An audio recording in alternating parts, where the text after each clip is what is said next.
ਦੰਦ ਇੱਕ ਐਸਾ ਹਿੱਸਾ ਹੈ ਸਾਡੀ ਬਾਡੀ ਦਾ ਜਿਹੜਾ ਸਭ ਤੋਂ ਜ਼ਿਆਦਾ ਨੈਗਲੈਕਟਡ ਹੈ ਤੇ ਜਿਹੜਾ ਸਭ ਤੋਂ ਜ਼ਿਆਦਾ ਤੰਗ ਵੀ ਕਰਦਾ ਜਦੋਂ ਕਰਦਾ ਹੈ। ਇਸ ਕਰਕੇ ਮੈਂ ਹਮੇਸ਼ਾ ਆਪਦੇ ਪੇਸ਼ੈਂਟਸ ਨੂੰ ਕਹਿੰਦਾ ਉਹਨਾਂ ਵੀ ਬਾਅਦ ਦੀ ਤੰਗੀ ਨਾਲੋਂ ਪਹਿਲਾਂ ਆਹ ਪ੍ਰੀਕਾਸ਼ਨਸ ਚੰਗੇ ਨੇ। ਇਸ ਕਰਕੇ ਤੁਸੀਂ ਹਮੇਸ਼ਾ ਆਪਦੇ ਡੈਂਟਿਸਟ ਨੂੰ ਵਿਜ਼ਿਟ ਕਰੋ ਜਦੋਂ ਤੁਹਾਨੂੰ ਲੱਗਾ ਕਿ ਹਾਂ ਵੀ ਦਿੱਕਤ ਸਟਾਰਟ ਹੋ ਗਈ। तर पेशेंट्स ਨੂੰ ਇਹੀ ਅਵੇਅਰਨੈਸ ਨਹੀਂ ਹੁੰਦੀ ਕਿ ਬ੍ਰਸ਼ ਕਰਨਾ ਕਿਸ ਤਰੀਕੇ ਨਾਲ, ਕਿਉਂਕਿ ਬ੍ਰਸ਼ ਤਾਂ ਕਰਦੇ ਆ। ਮੇਰੇ ਕੋਲ ਕਈ ਪੇਸ਼ੈਂਟਸ ਇਦਾਂ ਦੇ ਆਉਂਦੇ ਜਿਹੜੇ ਕਹਿੰਦੇ ਅਸੀਂ ਸਵੇਰੇ ਵੀ ਬ੍ਰਸ਼ ਕਰੀਦਾ, ਅਸੀਂ ਰਾਤੀ ਵੀ ਬ੍ਰਸ਼ ਕਰਕੇ ਸੋਈਦਾ, ਬਟ ਉਹਦੇ ਬਾਵਜੂਦ ਵੀ ਸਾਨੂੰ ਪ੍ਰੋਬਲਮਸ ਆ ਜਾਂਦੀਆਂ ਨੇ, ਸਾਡੇ ਫਿਰ ਵੀ ਦੰਦ ਖਰਾਬ ਹੋ ਜਾਂਦੇ ਨੇ, ਫਿਰ ਵੀ ਸਾਨੂੰ ਕਈ ਇਸ਼ੂਜ਼ ਆ ਜਾਂਦੇ ਨੇ। ਉਹਦੇ ਕਈ ਅਲੱਗ-ਅਲੱਗ ਕਾਰਨ ਹੁੰਦੇ। ਬਿਲਕੁਲ, ਜੇ ਤਾਂ ਤੁਸੀਂ ਦੇਖੋ ਹਾਰਡਨੈਸ ਦੇ ਵਿੱਚ ਹਾਰਡ ਬ੍ਰਸ਼ ਯੂਜ਼ ਕਰ ਰਹੇ ਹੋ ਜਾਂ ਫਿਰ ਤੁਸੀਂ ਸੌਫਟ ਹੀ ਚਾਹੇ ਯੂਜ਼ ਕਰ ਰਹੇ ਹੋ ਪਰ ਤੁਸੀਂ ਕਰ ਬਹੁਤ ਜ਼ੋਰ ਕੇ ਰਹੇ ਹੋ, ਠੀਕ ਹੈ ਜੀ। ਉਹਦੇ ਨਾਲ ਕੀ ਹੋਏਗਾ, ਅਲਟੀਮੇਟਲੀ ਤੁਹਾਡਾ ਦੰਦ ਜਿਹੜਾ ਹੈ ਉਹ ਵੇਅਰ ਐਂਡ ਟੇਅਰ ਜ਼ਿਆਦਾ ਹੋਏਗੀ। ਉਹਦੀ ਵੇਅਰ ਐਂਡ ਟੇਅਰ ਦਾ ਮਤਲਬ ਘਸੇਗਾ। ਸਿੰਪਲ ਭਾਸ਼ਾ ਦੇ ਵਿੱਚ ਗੱਲ ਕਰੀਏ, ਜੇ ਉੱਤੇ ਦੀ ਉਹਦੀ ਲੇਅਰ ਘਸੇਗੀ ਤੇ ਤੁਹਾਨੂੰ ਸੈਂਸਿਟੀਵਿਟੀ ਦੇ ਇਸ਼ੂਜ਼ ਆਉਣੇ ਸ਼ੁਰੂ ਹੋ ਜਾਣਗੇ। ਠੀਕ ਹੈ ਜੀ। ਤਾਂ ਹੀ ਪੇਸ਼ੈਂਟ ਬੜੀ ਯੰਗ ਏਜ ਦੇ ਵਿੱਚ ਆਉਂਦੇ ਨੇ ਤੇ ਕਹਿੰਦੇ ਨੇ ਕਿ ਸਾਡੇ ਸੈਂਸਿਟੀਵਿਟੀ ਦੀ ਪ੍ਰੋਬਲਮ ਸਟਾਰਟ ਹੋ ਗਈ ਹੈ, ਸਾਡੇ ਠੰਡਾ ਪਾਣੀ ਲੱਗਦਾ ਜਾਂ ਫਿਰ ਅਸੀਂ ਹਵਾ ਵੀ ਲੈਂਦੇ ਹਾਂ ਅੰਦਰ ਤੇ ਉਹ ਹਵਾ ਵੀ ਸਾਡੇ ਦੰਦਾਂ ਤੇ ਜੰਜਨਾਹਟ ਜੀ। ਗਰਮ ਵੀ ਖਾਈਏ ਉਦੋਂ ਵੀ ਹੋ ਜਾਂਦਾ। ਬਿਲਕੁਲ ਗਰਮ ਖਾਣ ਵੇਲੇ ਵੀ ਕਈਆਂ ਨੂੰ ਹੋ ਜਾਂਦਾ, ਕਈਆਂ ਨੂੰ ਠੰਡਾ ਖਾਣ ਤੇ ਪੀਣ ਤੇ ਹੋ ਜਾਂਦਾ। ਤੇ ਇਹਨਾਂ ਚੀਜ਼ਾਂ ਦਾ ਜਿਹੜਾ ਬਚਾਅ ਹੈ ਉਹ ਆਪਾਂ ਸਕੇਲਿੰਗ ਤਾਂ ਇੱਕ ਟ੍ਰੀਟਮੈਂਟ ਹੈ। ਪ੍ਰੀਕਾਸ਼ਨਰੀ ਮੈਜਰ ਜੇ ਆਪਾਂ ਲੈ ਕੇ ਚੱਲੀਏ ਪਲੱਸ ਆਪਾਂ ਡੇਲੀ ਲਾਈਫ ਦੀ ਗੱਲ ਕਰੀਏ ਤਾਂ ਉਹਦੇ ਵਿੱਚ ਤੁਹਾਡੇ ਬ੍ਰਸ਼ਿੰਗ ਦੀ ਹੀ ਬੜੀ ਵੱਡੇ ਰੋਲ ਨੇ। ਇਸ ਸਾਰੀ ਪਹਿਲਾਂ ਤਾਂ ਅਗਲੇ ਦੰਦਾਂ ਦੀ ਗੱਲ ਜੇ ਕਰੀਏ ਤਾਂ ਸਰਕੂਲਰ ਮੋਸ਼ਨ ਕਹਿੰਦੇ ਆ ਅਸੀਂ ਉਹਨੂੰ, ਠੀਕ ਹੈ ਜੀ। ਬ੍ਰਸ਼ ਕਦੇ ਵੀ ਇਸ ਤਰ੍ਹਾਂ ਨਹੀਂ ਕਰਨਾ, ਬ੍ਰਸ਼ ਹਮੇਸ਼ਾ ਸਰਕੂਲਰ ਮੋਸ਼ਨ 'ਚ ਕਰਨਾ ਚਾਹੀਦਾ, ਠੀਕ ਹੈ ਜੀ।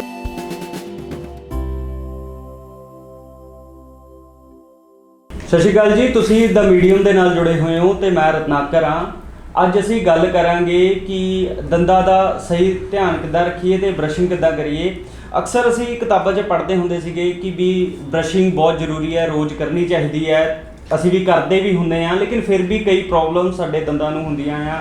ਬ੍ਰਸ਼ਿੰਗ ਕਰਦੇ ਹਾਂ ਸਟਿਲ ਹੁੰਦੀ ਹੈ। ਸਮਝਣ ਦੇ ਲਈ ਅਸੀਂ ਬਾਈ ਜੀ ਡਾਕਟਰ ਜਪਜੋਤ ਜੀ ਕੋਲ ਆਏ ਨੇ। ਸਮਝਾਂਗੇ ਬਾਈ ਜੀ ਤੋਂ ਕਿ ਕਿਵੇਂ ਪ੍ਰੋਪਰ ਬ੍ਰਸ਼ਿੰਗ ਕਰੀਏ ਤੇ ਆਪਣੇ ਦੰਦਾਂ ਨੂੰ ਹੈਲਦੀ ਰੱਖੀਏ ਤੇ ਪ੍ਰੋਬਲਮਸ ਜਿਹੜੀ ਦਿੱਕਤਾਂ ਡਿਸੀਜ਼ਸ ਹੁੰਦੀਆਂ ਆ ਦੰਦਾਂ ਦੀਆਂ ਉਹਦੇ ਤੋਂ ਆਪਣੇ ਆਪ ਨੂੰ ਬਚਾ ਸਕੀਏ। ਬਾਈ ਜੀ ਬਹੁਤ ਸਵਾਗਤ ਹੈ ਤੁਹਾਡਾ। ਸਤਿ ਸ਼੍ਰੀ ਅਕਾਲ ਜੀ। ਬਾਈ ਜੀ ਸਭ ਤੋਂ ਪਹਿਲਾਂ ਸਵਾਲ ਮੇਰਾ ਇਹੀ ਹੋਏਗਾ ਕਿ ਬ੍ਰਸ਼ਿੰਗ ਤਾਂ ਅਸੀਂ ਕਰਦੇ ਹੁੰਦੇ ਆ, ਫਿਰ ਵੀ ਦੰਦਾਂ ਦੀ ਕਾਫੀ ਦਿੱਕਤ ਸਾਨੂੰ ਫੇਸ ਕਰਨੀ ਪੈਂਦੀ ਹੈ। ਜੋ ਮੈਂ ਆਪਣੀ ਕਲੀਨਿਕਲ ਪ੍ਰੈਕਟਿਸ ਦੇ ਵਿੱਚ ਹੁਣ ਤੱਕ ਦੇਖਿਆ, ਮੈਂ ਇਹੀ ਓਬਜ਼ਰਵ ਕੀਤਾ ਕਿ ਜ਼ਿਆਦਾਤਰ ਪੇਸ਼ੈਂਟਸ ਨੂੰ ਇਹੀ ਅਵੇਅਰਨੈਸ ਨਹੀਂ ਹੁੰਦੀ ਕਿ ਬ੍ਰਸ਼ ਕਰਨਾ ਕਿਸ ਤਰੀਕੇ ਨਾਲ, ਕਿਉਂਕਿ ਬ੍ਰਸ਼ ਤਾਂ ਕਰਦੇ ਆ। ਮੇਰੇ ਕੋਲ ਕਈ ਪੇਸ਼ੈਂਟਸ ਇਦਾਂ ਦੇ ਆਉਂਦੇ ਜਿਹੜੇ ਕਹਿੰਦੇ ਅਸੀਂ ਸਵੇਰੇ ਵੀ ਬ੍ਰਸ਼ ਕਰੀਦਾ, ਅਸੀਂ ਰਾਤੀ ਵੀ ਬ੍ਰਸ਼ ਕਰਕੇ ਸੋਈਦਾ, ਬਟ ਉਹਦੇ ਬਾਵਜੂਦ ਵੀ ਸਾਨੂੰ ਪ੍ਰੋਬਲਮਸ ਆ ਜਾਂਦੀਆਂ ਨੇ, ਸਾਡੇ ਫਿਰ ਵੀ ਦੰਦ ਖਰਾਬ ਹੋ ਜਾਂਦੇ ਨੇ, ਫਿਰ ਵੀ ਸਾਨੂੰ ਕਈ ਇਸ਼ੂਜ਼ ਆ ਜਾਂਦੇ ਨੇ। ਉਹਦੇ ਕਈ ਅਲੱਗ-ਅਲੱਗ ਕਾਰਨ ਹੁੰਦੇ ਨੇ। ਸਭ ਤੋਂ ਪਹਿਲਾਂ ਤਾਂ ਇਹ ਹੁੰਦਾ ਵੀ ਜਿਹੜਾ ਤੁਸੀਂ ਬ੍ਰਸ਼ ਯੂਜ਼ ਕਰ ਰਹੇ ਹੋ ਬ੍ਰਸ਼ ਕਿਹੜਾ ਹੈ, ਠੀਕ ਹੈ ਜੀ। ਬ੍ਰਸ਼ ਦੀਆਂ ਵੀ ਅੱਗੋਂ ਟਾਈਪਸ ਹੁੰਦੀਆਂ ਨੇ। ਅੱਛਾ ਜੀ। ਹਾਂਜੀ, ਜਿਹੜਾ ਬ੍ਰਿਸਲਸ ਹੁੰਦੇ ਨੇ ਬ੍ਰਸ਼ ਦੇ, ਜਿਨ੍ਹਾਂ ਨੇ ਬੇਸਿਕਲੀ ਬ੍ਰਸ਼ ਅਪ ਕਰਨਾ ਹੁੰਦਾ ਟੀਥ ਨੂੰ, ਉਹ ਬ੍ਰਿਸਲਸ ਦੀ ਹਾਰਡਨੈਸ ਹੁੰਦੀ ਹੈ। ਇੱਕ ਸੌਫਟ ਹੁੰਦੀ ਹੈ, ਫਿਰ ਮੀਡੀਅਮ ਹੁੰਦੀ ਹੈ, ਫਿਰ ਉਸ ਤੋਂ ਬਾਅਦ ਹਾਰਡ ਹੁੰਦੀ ਹੈ। ਜਾਂ ਤਾਂ ਪੇਸ਼ੈਂਟ ਹਾਰਡ ਯੂਜ਼ ਕਰ ਰਿਹਾ ਹੁੰਦਾ ਜਿਹਦੇ ਕਰਕੇ ਉਹਦੇ ਦੰਦ ਘਸਣੇ ਸਟਾਰਟ ਹੋ ਜਾਂਦੇ ਨੇ, ਜਾਂ ਫਿਰ ਪੇਸ਼ੈਂਟ ਯੂਜ਼ ਕਰ ਰਿਹਾ ਹੁੰਦਾ ਸੌਫਟ ਜਿਹਦੇ ਕਰਕੇ ਦੰਦਾਂ ਦੀ ਸਫਾਈ ਹੀ ਨਹੀਂ ਹੁੰਦੀ। ਅੱਛਾ ਜੀ। ਸਾਨੂੰ ਯੂਜ਼ ਕਰਨਾ ਚਾਹੀਦਾ ਮੀਡੀਅਮ ਸਟਰੈਂਥ ਦੇ ਬ੍ਰਿਸਲਸ ਵਾਲਾ ਬ੍ਰਸ਼, ਠੀਕ ਹੈ ਜੀ। ਉਹਦੇ ਨਾਲ ਸਭ ਤੋਂ ਬੈਸਟ ਕਲੀਨਿੰਗ ਹੁੰਦੀ ਹੈ ਦੰਦਾਂ ਦੀ। ਅੱਛਾ ਜੀ। ਤੇ ਅਲਟੀਮੇਟਲੀ ਉਹਦਾ ਹੀ ਕਰਨ ਦਾ ਫਾਇਦਾ ਹੈ ਬ੍ਰਸ਼ ਅਸਲ ਮਾਇਨੇ ਦੇ ਵਿੱਚ। ਬਟ ਪੇਸ਼ੈਂਟਸ ਨੂੰ ਇਸ ਚੀਜ਼ ਦੀ ਅਵੇਅਰਨੈਸ ਹੀ ਨਹੀਂ ਹੁੰਦੀ ਹੈਗੀ। ਹੋਰ ਵੀ ਟਾਈਪਸ ਹੁੰਦੀਆਂ ਨੇ ਬ੍ਰਸ਼ਿਸ ਦੇ ਵਿੱਚ, ਅਲਟਰਾ ਸੌਫਟ ਵੀ ਹੁੰਦਾ, ਬਟ ਉਹ ਟੋਟਲੀ ਸੈਪਰੇਟ ਚੀਜ਼ ਹੁੰਦੀਆਂ ਨੇ, ਉਹ ਬਹੁਤ ਕਾਮਨ ਨਹੀਂ ਹੈਗਾ। ਇਹ ਕਾਮਨਲੀ ਮਿਲਦੇ ਨੇ ਦੁਕਾਨਦਾਰ। ਵੈਸੇ ਤਾਂ ਦੁਕਾਨਦਾਰਾਂ ਦਾ ਫਰਜ਼ ਬਣਦਾ ਵੀ ਉਹ ਗਾਈਡ ਕਰਨ ਇਸ ਚੀਜ਼ ਲਈ, ਬਟ ਗੱਲ ਉਹੀ ਹੈ ਵੀ ਨਾ ਪੇਸ਼ੈਂਟ ਨੂੰ ਪਤਾ ਹੁੰਦਾ ਹੈ ਨਾ ਦੁਕਾਨਦਾਰ ਨੂੰ ਪਤਾ ਹੁੰਦਾ ਹੈ। ਤੇ ਇਸੇ ਕਰਕੇ ਲੋਕੀ ਜ਼ਿਆਦਾਤਰ ਜਾਂ ਫਿਰ ਸੌਫਟ ਯੂਜ਼ ਕਰਦੇ ਨੇ ਜਾਂ ਹਾਰਡ ਯੂਜ਼ ਕਰਦੇ ਨੇ। ਪਲੱਸ ਇਸ ਤੋਂ ਬਾਅਦ ਬ੍ਰਸ਼ ਕਰਨ ਦਾ ਤਰੀਕਾ ਵੀ ਹੁੰਦਾ ਇੱਕ। ਬਿਲਕੁਲ ਠੀਕ ਹੈ ਜੀ। ਮੋਸਟ ਆਫ ਦਾ ਟਾਈਮ ਮੇਰੇ ਕੋਲ ਜਿਹੜੇ ਪੇਸ਼ੈਂਟ ਆਉਂਦੇ ਨੇ ਉਹ ਦੱਸਦੇ ਨੇ ਕਿ ਅਸੀਂ ਬ੍ਰਸ਼ ਕਰਦੇ ਹਾਂ ਹੌਰੀਜ਼ੋਨਟਲ ਡਾਇਰੈਕਸ਼ਨ ਦੇ ਵਿੱਚ। ਹੌਰੀਜ਼ੋਨਟਲ ਯਾਨੀ ਸਿੱਧਾ, ਠੀਕ ਹੈ ਜੀ। ਇੱਕ ਪੋਜੀਸ਼ਨ ਤੇ ਰੱਖ ਕੇ ਸਿੱਧਾ, ਹਾਂ ਸਿੱਧਾ, ਚਾਹੇ ਉਹ ਅੱਗੇ ਦੇ ਦੰਦ ਨੇ ਚਾਹੇ ਉਹ ਪਿੱਛੇ ਦੇ ਦੰਦ ਨੇ। ਠੀਕ ਹੈ ਜੀ। ਉਹ ਜ਼ੋਰ ਅਪਲਾਈ ਕਰਦੇ ਨੇ ਬਜਾਏ ਟੈਕਨੀਕ ਅਪਲਾਈ ਕਰਨ ਦੇ। ਅੱਛਾ ਜੀ। ਜਿਹਦੇ ਕਰਕੇ ਉਹਨਾਂ ਹੀ ਦੰਦਾਂ ਦਾ ਨੁਕਸਾਨ ਹੁੰਦਾ ਹੈ। ਨੁਕਸਾਨ ਕੀ ਹੁੰਦਾ ਹੈ? ਦੰਦ ਕੱਸਦੇ ਨੇ। ਠੀਕ ਹੈ ਜੀ। ਹੁਣ ਜੇ ਤਾਂ ਤੁਸੀਂ ਟੈਕਨੀਕ ਨਾਲ ਯੂਜ਼ ਕਰ ਰਹੇ ਹੋ ਤੇ ਉਹਦੇ ਨਾਲ ਬੈਟਰ ਸਫਾਈ ਵੀ ਹੁੰਦੀ ਹੈ, ਪਲੱਸ ਉਹਦੇ ਨਾਲ ਤੁਸੀਂ ਆਪਦੇ ਦੰਦਾਂ ਦੀ ਕੇਅਰ ਜ਼ਿਆਦਾ ਵਧੀਆ ਰੱਖ ਸਕਦੇ ਹੋ। ਠੀਕ ਹੈ ਜੀ। ਉਹ ਟੈਕਨੀਕਸ ਕੀ ਹੁੰਦੀਆਂ ਨੇ? ਸਭ ਤੋਂ ਪਹਿਲਾਂ ਤਾਂ ਅਗਲੇ ਦੰਦਾਂ ਦੀ ਗੱਲ ਜੇ ਕਰੀਏ ਤਾਂ ਸਰਕੂਲਰ ਮੋਸ਼ਨ ਕਹਿੰਦੇ ਆ ਅਸੀਂ ਉਹਨੂੰ। ਅੱਛਾ ਜੀ। ਠੀਕ ਹੈ ਜੀ। ਬ੍ਰਸ਼ ਕਦੇ ਵੀ ਇਸ ਤਰ੍ਹਾਂ ਨਹੀਂ ਕਰਨਾ, ਠੀਕ ਹੈ। ਬ੍ਰਸ਼ ਹਮੇਸ਼ਾ ਸਰਕੂਲਰ ਮੋਸ਼ਨ 'ਚ ਕਰਨਾ ਚਾਹੀਦਾ। ਅੱਛਾ ਜੀ। ਠੀਕ ਹੈ ਜੀ। ਜਦੋਂ ਤੁਸੀਂ ਸਰਕੂਲਰ ਮੋਸ਼ਨ 'ਚ ਕਰਦੇ ਹੋ ਉਹ ਜ਼ਿਆਦਾ ਵਧੀਆ ਤਰੀਕੇ ਨਾਲ ਸਾਫ਼ ਹੁੰਦਾ, ਪਲੱਸ ਤੁਹਾਡੇ ਦੰਦ ਦੀ ਜਿਹੜੀ ਵੇਅਰ ਐਂਡ ਟੇਅਰ ਆਊਟ ਹੁੰਦੀ ਹੈ ਚੀਜ਼, ਉਹ ਨਹੀਂ ਹੁੰਦੀ। ਅੱਛਾ ਜੀ। ਠੀਕ ਹੈ ਜੀ। ਹੁਣ ਜੇ ਆਪਾਂ ਗੱਲ ਕਰੀਏ ਪਿੱਛੇ ਦੇ ਦੰਦਾਂ ਦੀ, ਤੇ ਉਹਨਾਂ ਦੰਦਾਂ ਦੇ ਵਿੱਚ ਅਸੀਂ ਜਦੋਂ ਬਰਸ਼ਿੰਗ ਕਰਦੇ ਆ ਉਦੋਂ ਹਮੇਸ਼ਾ ਸਾਨੂੰ ਵਰਟੀਕਲ ਡਾਇਰੈਕਸ਼ਨ ਦੇ ਵਿੱਚ ਬਰਸ਼ਿੰਗ ਕਰਨੀ ਚਾਹੀਦੀ ਹੈ, ਕਿਉਂਕਿ ਪਿੱਛੇ ਸਰਕੂਲਰ ਮੋਸ਼ਨ 'ਚ ਨਹੀਂ ਬਰਸ਼ਿੰਗ ਹੋ ਸਕਦੀ। ਇਸ ਕਰਕੇ ਆਪਾਂ ਨੂੰ ਵਰਟੀਕਲ ਡਾਇਰੈਕਸ਼ਨ ਦੇ ਵਿੱਚ ਬਰਸ਼ਿੰਗ ਕਰਨੀ ਚਾਹੀਦੀ ਹੈ। ਬਟ ਪੇਸ਼ੈਂਟ ਮੋਸਟਲੀ ਕੀ ਕਰਦੇ ਨੇ, ਲੈਕ ਆਫ ਅਵੇਅਰਨੈਸ ਦੇ ਕਰਕੇ ਹਮੇਸ਼ਾ ਹੌਰੀਜ਼ੌਂਟਲ ਦੇ ਵਿੱਚ ਹੀ ਬਰਸ਼ਿੰਗ ਕਰਦੇ ਨੇ। ਠੀਕ ਹੈ ਜੀ। ਪਲੱਸ ਉਹਨਾਂ ਨੂੰ ਸਟਰੈਂਥ ਦਾ ਨਹੀਂ ਪਤਾ ਹੁੰਦਾ ਬ੍ਰਿਸਲਸ ਦੇ, ਇਸ ਕਰਕੇ ਉਹਨਾਂ ਦੀ ਸਫਾਈ ਜਾਂ ਤਾਂ ਪ੍ਰੋਪਰ ਨਹੀਂ ਹੁੰਦੀ ਜਾਂ ਫਿਰ ਉਹ ਦੰਦ ਆਪਦੇ ਘਸਾ ਲੈਂਦੇ ਨੇ, ਜਿਹਦੇ ਕਰਕੇ ਉਹਨਾਂ ਨੂੰ ਦਿੱਕਤ ਆਉਂਦੀ ਹੈ। ਮਤਲਬ ਕਿ ਬਾਈ ਜੀ ਸਭ ਤੋਂ ਬੇਸਿਕ ਜਿਹੜੀ ਸ਼ੁਰੂਆਤ ਹੈ ਉਹ ਚੇਂਜ ਸਭ ਤੋਂ ਪਹਿਲਾਂ ਆਪਾਂ ਨੂੰ ਆਪਣਾ ਬ੍ਰਸ਼ ਸਹੀ ਚੂਜ਼ ਕਰਨਾ ਪਏਗਾ। ਬਿਲਕੁਲ ਬਿਲਕੁਲ। ਜਿਹੜਾ ਕਿ ਨਾ ਜ਼ਿਆਦਾ ਸੌਫਟ ਹੋਵੇ ਨਾ ਜ਼ਿਆਦਾ ਹਾਰਡ ਹੋਵੇ, ਮੀਡੀਅਮ ਸਟਰੈਂਥ ਦੀ ਆਪਾਂ ਨੂੰ ਬ੍ਰਿਸਲਸ ਯੂਜ਼ ਕਰਨੇ ਚਾਹੀਦੇ ਅੰਟਿਲ ਐਂਡ ਅਨਲੈਸ ਤੁਹਾਡੇ ਡੈਂਟਿਸਟ ਨੇ ਆਪ ਤੁਹਾਨੂੰ ਕਿਹਾ ਹੋਵੇ ਵੀ ਤੁਸੀਂ ਸੌਫਟ ਜਾਂ ਫਿਰ ਹਾਰਡ ਯੂਜ਼ ਕਰੋ। ਉਹ ਵੱਖਰੇ ਵੱਖਰੇ ਸਿਨੈਰੀਓਜ਼ ਦੇ ਵਿੱਚ ਰეკਮੈਂਡ ਕੀਤੇ ਜਾਂਦੇ ਨੇ। ਉਹ ਨਾਰਮਲ ਕੇਸ ਜਿਹੜੇ ਹੁੰਦੇ ਨੇ, ਜਿਵੇਂ ਆਪਾਂ ਕਿਸੇ ਬੱਚੇ ਦੀ ਗੱਲ ਕਰ ਲਈਏ ਜਾਂ ਕਿਸੇ ਹੈਲਦੀ ਅਡਲਟ ਦੀ ਗੱਲ ਕਰ ਲਈਏ, ਉਹਨਾਂ ਸਾਰਿਆਂ ਦੇ ਵਿੱਚ ਮੀਡੀਅਮ ਹਾਰਡਨੈਸ ਦੇ ਹੀ ਯੂਜ਼ ਹੁੰਦੇ ਨੇ ਬ੍ਰਸ਼। ਅੱਛਾ ਬਾਈ ਜੀ, ਇੱਕ ਸਵਾਲ ਇਹ ਵੀ ਹੈ ਕਿ ਜੇ ਅਸੀਂ ਇਹ ਚੀਜ਼ਾਂ ਚੇਂਜ ਨਾ ਕਰੀਏ, ਮਤਲਬ ਕਿ ਪ੍ਰੋਪਰ ਕਿਸ ਤਰੀਕੇ ਦੇ ਨਾਲ ਬਰਸ਼ਿੰਗ ਕਰਨੀ ਹੈ ਨਾ, ਬ੍ਰਸ਼ ਕਿਹੜਾ ਰਾਈਟ ਚੂਜ਼ ਕਰਨਾ ਹੈ, ਇਹ ਚੀਜ਼ਾਂ ਅਗਰ ਅਸੀਂ ਨਿਗਲੈਕਟ ਕਰੀਏ ਤੇ ਅੱਗੇ ਜਾ ਕੇ ਇਹ ਪ੍ਰੋਬਲਮ ਜਿਹੜੀਆਂ ਨੇ ਉਹ ਹੋਰ ਵੱਧ ਸਕਦੀਆਂ ਹੈ। ਬਿਲਕੁਲ। ਜੇ ਤਾਂ ਤੁਸੀਂ ਦੇਖੋ ਹਾਰਡਨੈਸ ਦੇ ਵਿੱਚ ਹਾਰਡ ਬ੍ਰਸ਼ ਯੂਜ਼ ਕਰ ਰਹੇ ਹੋ ਜਾਂ ਫਿਰ ਤੁਸੀਂ ਸੌਫਟ ਹੀ ਚਾਹੇ ਯੂਜ਼ ਕਰ ਰਹੇ ਹੋ ਪਰ ਤੁਸੀਂ ਕਰ ਬਹੁਤ ਜ਼ੋਰ ਕੇ ਰਹੇ ਹੋ। ਠੀਕ ਹੈ ਜੀ। ਉਹਦੇ ਨਾਲ ਕੀ ਹੋਏਗਾ, ਅਲਟੀਮੇਟਲੀ ਤੁਹਾਡਾ ਦੰਦ ਜਿਹੜਾ ਹੈ ਉਹ ਵੇਅਰ ਐਂਡ ਟੇਅਰ ਜ਼ਿਆਦਾ ਹੋਏਗੀ ਉਹਦੀ। ਅੱਛਾ ਜੀ। ਵੇਅਰ ਐਂਡ ਟੇਅਰ ਦਾ ਮਤਲਬ ਘਸੇਗਾ। ਸਿੰਪਲ ਭਾਸ਼ਾ ਦੇ ਵਿੱਚ ਗੱਲ ਕਰੀਏ, ਜੇ ਉੱਤੇ ਦੀ ਉਹਦੀ ਲੇਅਰ ਘਸੇਗੀ ਤੇ ਤੁਹਾਨੂੰ ਸੈਂਸਿਟੀਵਿਟੀ ਦੇ ਇਸ਼ੂਜ਼ ਆਣੇ ਸ਼ੁਰੂ ਹੋ ਜਾਣਗੇ। ਠੀਕ ਹੈ ਜੀ। ਠੀਕ ਹੈ ਜੀ। ਤਾਂ ਹੀ ਪੇਸ਼ੈਂਟ ਬੜੀ ਯੰਗ ਏਜ ਦੇ ਵਿੱਚ ਆਉਂਦੇ ਨੇ ਤੇ ਕਹਿੰਦੇ ਨੇ ਕਿ ਸਾਡੇ ਸੈਂਸਿਟੀਵਿਟੀ ਦੀ ਪ੍ਰੋਬਲਮ ਸਟਾਰਟ ਹੋ ਗਈ ਹੈ, ਸਾਡੇ ਠੰਡਾ ਪਾਣੀ ਲੱਗਦਾ ਜਾਂ ਫਿਰ ਅਸੀਂ ਹਵਾ ਵੀ ਲੈਂਦੇ ਆ ਅੰਦਰ ਤੇ ਉਹ ਹਵਾ ਵੀ ਸਾਡੇ ਦੰਦਾਂ ਦਜੰਜਨਾਹਟ ਜੀ, ਗਰਮ ਵੀ ਖਾਈਏ ਉਦੋਂ ਵੀ ਹੋ ਜਾਂਦਾ। ਬਿਲਕੁਲ ਬਿਲਕੁਲ। ਗਰਮ ਖਾਣ ਵੇਲੇ ਵੀ ਕਈਆਂ ਨੂੰ ਹੋ ਜਾਂਦਾ, ਕਈਆਂ ਨੂੰ ਠੰਡਾ ਖਾਣ ਤੇ ਪੀਣ ਤੇ ਹੋ ਜਾਂਦਾ। ਤੇ ਇਹਨਾਂ ਚੀਜ਼ਾਂ ਦਾ ਜਿਹੜਾ ਬਚਾਅ ਹੈ ਉਹ ਆਪਾਂ ਸਕੇਲਿੰਗ ਤਾਂ ਇੱਕ ਟ੍ਰੀਟਮੈਂਟ ਹੈ। ਅੱਛਾ ਜੀ। ਪ੍ਰੀਕਾਸ਼ਨਰੀ ਮੈਜਰ ਜੇ ਆਪਾਂ ਲੈ ਕੇ ਚੱਲੀਏ, ਪਲੱਸ ਆਪਾਂ ਡੇਲੀ ਲਾਈਫ ਦੀ ਗੱਲ ਕਰੀਏ ਤੇ ਉਹਦੇ ਵਿੱਚ ਤੁਹਾਡੇ ਬਰਸ਼ਿੰਗ ਦੀ ਹੀ ਬੜੀ ਵੱਡੇ ਰੋਲ ਨੇ ਇਸ ਸਾਰੀ ਚੀਜ਼ ਦੇ ਵਿੱਚ, ਇਸ ਸਾਰੇ ਚੀਜ਼ ਨੂੰ ਰੋਕਣ ਦੇ ਵਿੱਚ। ਜੇ ਬਾਈ ਜੀ ਜਿੱਦਾਂ ਅਗਰ ਆਪਾਂ ਸਹੀ ਬਰਸ਼ਿੰਗ ਕਰੀਏ ਤਾਂ ਜਿਹੜੀ ਪ੍ਰੋਬਲਮਸ ਹੈ ਉਹ ਹੋਣਗੀਆਂ ਹੀ ਨਹੀਂ, ਹੈ ਨਾ। ਬਰਸ਼ਿੰਗ ਕਰੋਗੇ ਸਹੀ, ਪਲੱਸ ਤੁਹਾਨੂੰ ਨਾਲ ਫਲੋਸਿੰਗ ਦਾ ਕਰਨਾ ਚਾਹੀਦਾ। ਅੱਛਾ ਜੀ। ਹੁਣ ਬਰਸ਼ਿੰਗ ਹੁੰਦੀ ਹੈ ਸਾਡੀ ਸਿਰਫ ਉੱਪਰ ਦੀ ਸਰਫੇਸਿਸ ਦੀ, ਸੁਪਰਫਿਸ਼ੀਅਲ ਸਰਫੇਸ ਜਿਹਨੂੰ ਅਸੀਂ ਕਹਿੰਦੇ ਆ, ਠੀਕ ਹੈ ਜੀ। ਜਿਹੜੀ ਸਰਫੇਸਿਸ ਦਿਖਦੀਆਂ ਨੇ। ਹੁਣ ਦੋ ਦੰਦਾਂ ਦੇ ਵਿੱਚ ਕੀ ਸਾਨੂੰ ਕਲੀਨਿੰਗ ਕਰਨ ਦੀ ਨਹੀਂ ਲੋੜ ਹੈ। ਠੀਕ ਹੈ ਜੀ। ਉੱਥੇ ਬ੍ਰਸ਼ ਨਹੀਂ ਪਹੁੰਚ ਸਕਦਾ ਉਸ ਤਰੀਕੇ ਨਾਲ ਜਿਸ ਤਰੀਕੇ ਨਾਲ ਉਹਨੂੰ ਪਹੁੰਚਣਾ ਚਾਹੀਦਾ। ਨਾਰਮਲ ਸਪੇਸਿਸ ਹਰ ਇੱਕ ਦੇ ਦੰਦਾਂ ਦੇ ਵਿੱਚ ਹੁੰਦੀਆਂ ਨੇ। ਠੀਕ ਹੈ ਜੀ। ਉਹਨੂੰ ਹੁਣ ਸਾਫ਼ ਵੀ ਕਰਨਾ ਪਏਗਾ। ਉਹਨੂੰ ਸਾਫ਼ ਕਰਨ ਦੇ ਕਈ ਤਰੀਕੇ ਹੁੰਦੇ ਨੇ, ਸਿੰਪਲ ਰਿੰਸ ਤੋਂ ਲੈ ਕੇ ਡੈਂਟਲ ਫਲੌਸ ਯੂਜ਼ ਕਰਨ ਤੱਕ, ਕੰਪਲਿਕੇਟਡ ਤੋਂ ਕੰਪਲਿਕੇਟਡ ਚੀਜ਼ਾਂ ਤੱਕ ਜਾ ਸਕਦੇ ਆ। ਤੇ ਜੇ ਤੁਹਾਡੇ ਕੋਲੋਂ ਇਹ ਸਾਰੀਆਂ ਚੀਜ਼ਾਂ ਨਹੀਂ ਹੋ ਸਕਦੀਆਂ ਫਿਰ ਤੁਸੀਂ ਸਕੇਲਿੰਗ ਤਾਂ ਜਦੋਂ ਮਰਜ਼ੀ ਕਰਾ ਹੀ ਸਕਦੇ ਹੋ। ਵੈਸੇ ਵੀ ਸਾਨੂੰ ਸਾਲ ਦੇ ਵਿੱਚ ਇੱਕ ਵਾਰੀ ਤਾਂ ਡੈਂਟਿਸਟ ਨੂੰ ਵਿਜ਼ਿਟ ਕਰਨਾ ਹੀ ਚਾਹੀਦਾ ਹੈ। ਅੱਛਾ ਭਾਈ ਜੀ, ਇੱਕ ਸਵਾਲ ਇਹ ਵੀ ਹੈ ਕਿ ਜਿਹੜੀ ਤੁਸੀਂ ਗੱਲ ਕੀਤੀ ਕਿ ਵੀ ਸੈਂਸਿਟੀਵਿਟੀ ਹੈ ਨਾ ਜ਼ਿਆਦਾ ਹੁੰਦੀ ਹੈ, ਵੀ ਝੰਜਨਾਹਟ ਵੱਜ ਜਾਂਦੀ ਹੈ, ਉਹ ਤਾਂ ਮਤਲਬ ਕਿ ਇਸ ਟਾਈਮ ਦੇ ਵਿੱਚ ਮੈਨੂੰ ਇਹ ਲੱਗਦਾ ਹੈ ਕਿ ਵੀ ਹਰ ਇੱਕ ਏਜ ਦੇ ਵਿੱਚ ਹੈ, ਕਿ ਵੀ ਇਹ ਨਹੀਂ ਕਿ ਏਜਡ ਪਰਸਨ ਹੀ, ਬੱਚੇ ਵੀ ਹੈਗੇ ਆ, ਉਹਨਾਂ 'ਚ ਵੀ ਇਹ ਦਿੱਕਤ ਦੇਖਣ ਨੂੰ ਮਿਲ ਰਹੀ ਹੈ। ਇਹਦੇ ਅਲੱਗ-ਅਲੱਗ ਕਾਰਨ ਹੁੰਦੇ ਨੇ। ਅੱਛਾ ਜੀ। ਇੱਕ ਕਾਰਨ ਤਾਂ ਮੈਂ ਤੁਹਾਨੂੰ ਦੱਸਿਆ ਹੀ ਹੈ ਕਿ ਬਰਸ਼ਿੰਗ ਦੇ ਕਰਕੇ ਹੋ ਜਾਂਦਾ। ਤੁਸੀਂ ਬੜੀ ਜ਼ੋਰ ਕੇ ਬਰਸ਼ ਕਰਦੇ ਹੋ ਤੇ ਦੰਦ ਘਸਣੇ ਸਟਾਰਟ ਹੋ ਜਾਂਦੇ ਨੇ। ਕਈਆਂ ਦੇ ਵਿੱਚ ਨੈਚੁਰਲੀ ਦੰਦਾਂ ਦੀ ਬਣਾਵਟ ਇਸ ਤਰੀਕੇ ਦੀ ਹੁੰਦੀ ਹੈ ਜਾਂ ਫਿਰ ਉਹਨਾਂ ਨੂੰ ਆਦਤ ਹੁੰਦੀ ਹੈ ਰਾਤ ਨੂੰ ਸੌਣ ਵੇਲੇ ਦੰਦ ਰਗੜਨ ਦੀ, ਉਹਦੇ ਕਰਕੇ ਵੀ ਸੈਂਸਿਟੀਵਿਟੀ ਦੇ ਇਸ਼ੂਜ਼ ਸਟਾਰਟ ਹੋ ਜਾਂਦੇ ਨੇ। ਠੀਕ ਹੈ ਜੀ। ਤੀਸਰਾ ਕਾਰਨ ਇਹ ਆ ਜਾਂਦਾ ਹੈ ਕਿ ਜਦੋਂ ਤੁਸੀਂ ਆਪਦੇ ਮਾਊਥ ਦੀ ਕਲੀਨਿੰਗ ਸਹੀ ਨਹੀਂ ਰੱਖਦੇ, ਤੁਸੀਂ ਆਪਦੇ ਮਾਊਥ ਨੂੰ ਪ੍ਰੋਪਰ ਮੇਨਟੇਨ ਨਹੀਂ ਕਰਦੇ, ਉਹਦੇ ਨਾਲ ਕੀ ਹੁੰਦਾ, ਤੁਹਾਡੇ ਮਸੂੜੇ ਜਿਹੜੇ ਨੇ ਮਸੂੜੇ ਖਰਾਬ ਹੋਣੇ ਸ਼ੁਰੂ ਹੋ ਜਾਂਦੇ ਨੇ। ਜਦੋਂ ਮਸੂੜੇ ਦੰਦ ਨੂੰ ਛੱਡਣਾ ਸ਼ੁਰੂ ਕਰਦੇ ਨੇ, ਨੀਚੋਂ ਜੜ ਐਕਸਪੋਜ਼ ਹੋਣੀ ਸ਼ੁਰੂ ਹੋ ਜਾਂਦੀ ਹੈ। ਜਦੋਂ ਉਹ ਜੜ ਐਕਸਪੋਜ਼ ਹੁੰਦੀ ਹੈ, ਉਹਦੇ ਤੇ ਜਦ ਕੋਈ ਵੀ ਸਿੱਧੀ ਚੀਜ਼ ਲੱਗਦੀ ਹੈ ਤੇ ਉਹਦੇ ਕਰਕੇ ਤੁਹਾਡੇ ਦਰਦ ਹੁੰਦਾ ਹੈ ਜਾਂ ਸੈਂਸਿਟੀਵਿਟੀ ਮਹਿਸੂਸ ਹੁੰਦੀ, ਜਿਹਨੂੰ ਆਪਾਂ ਨਾਰਮਲ ਵਿੱਚ ਕਹੀਦਾ ਵੀ ਸੈਂਸਿਟਿਵ ਹੋ ਗਏ ਟੀਥ, ਉਹ ਉਸੇ ਕਰਕੇ ਹੁੰਦੇ ਨੇ। ਸੋ ਕਲੀਨਿੰਗ ਤੇ ਇਹ ਤਿੰਨ ਬਾਕੀ ਜਿਹੜੇ ਤੁਹਾਨੂੰ ਕਾਰਨ ਦੱਸੇ ਨੇ, ਇਹ ਸਭ ਤੋਂ ਕਾਮਨ ਕਾਜ਼ ਨੇ ਦੰਦਾਂ ਦੇ ਇਸ ਪ੍ਰੋਬਲਮ ਦੇ, ਸੈਂਸਿਟੀਵਿਟੀ ਦੇ। ਅੱਛਾ ਡਾਕਟਰ ਸਾਹਿਬ, ਇੱਕ ਸਵਾਲ ਇਹ ਵੀ ਹੈ ਕਿ ਕੀ ਦੰਦਾਂ ਦੇ ਲਈ ਕੋਈ ਡਾਈਟ ਵਗੈਰਾ ਵੀ ਹੁੰਦੀ ਹੈ ਕਿ ਕਿੱਦਾਂ ਆਪਾਂ ਹੈਲਦੀ ਰੱਖ ਸਕਦੇ ਹਾਂ? ਅੱਜ ਕੱਲ੍ਹ ਤਾਂ ਤੁਹਾਨੂੰ ਪਤਾ ਹੀ ਹੈ ਵੀ ਫਾਸਟ ਫੂਡ ਵਗੈਰਾ ਬਹੁਤ ਚੱਲ ਰਿਹਾ ਹੈ, ਠੀਕ ਹੈ ਜੀ।